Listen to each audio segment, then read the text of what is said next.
Let's talk to Stephen.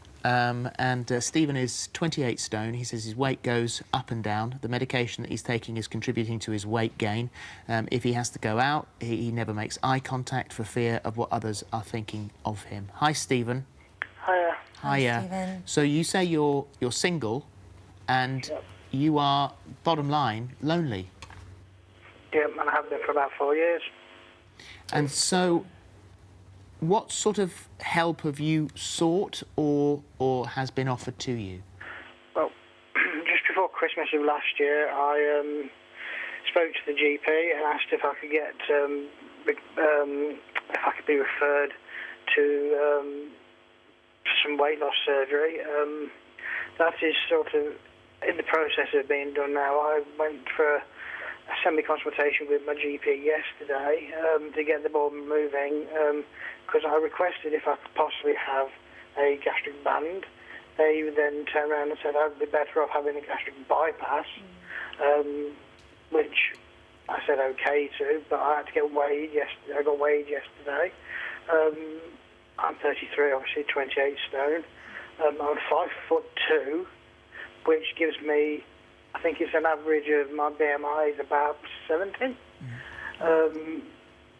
I won't go out, or should I say I will go out if and when I really, really need to, because I'm struggling to walk. But my medication is one of the my weight fluctuates, and I do not know what to do. I'm scared of going out for being ridiculed or the way I get looked at. It's such a hard... It's no life. Let's see what Zoe says, I Stephen. think, this really drives home that fact that as the general public, we have a responsibility. We really need to get rid of that stigma that's associated with obesity and stop judging people, because Stephen's taking medication that's contributing to this problem. Have you had any psychological support? No, the only way I'm going to get that psychological support is going to be through, obviously, when I go through this long process for a possible gastric bypass. Yeah. And they told me that I'm going to need to see a dietitian. I'm going to need to see, obviously, some psychiatric support for that and doing all of that. Yeah. But...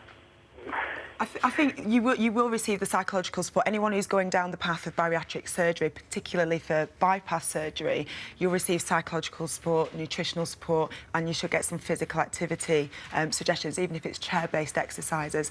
But you can access psychological support in the meantime whilst you're waiting for that. You don't need to wait for that. You could have some counselling, some CBT, or, you know, some other types of talking therapy by just seeing what's available locally. And you also may be looking at clubs or some sort of like-minded, like-problemed group, you know, that he can at least meet people, talk to people. And also, like you're saying, I mean, if the percentages that you were saying, there are people that are going through very similar things to what you're going through. You feel lonely. You are not alone. There are lots of people going through what you're going through, and there must be a way to connect with those people and do it together. I mean, there's nothing better than when you're going through something together. Or right, let's do a healthy eating week this week, right? You know, and discuss it. There are some forums. There are some internet forums, and the other thing I'd say, have a chat with your GP. It varies from place to place, but I know what we have where I work as a GP. We have walking groups that are for people who are overweight and obese, so that everyone's in the same boat. And the exercise, obviously, walking is fantastic, but it's actually the support that they get from each other that is really helpful. Let's, if you stay on the line, Stephen, and we'll see if there's even a little bit of help that we can find for you. Maybe even just pointing you in the right area of the forums and things. So so stay on the line, and we'll see what we can do. Thank you. Thank you for calling.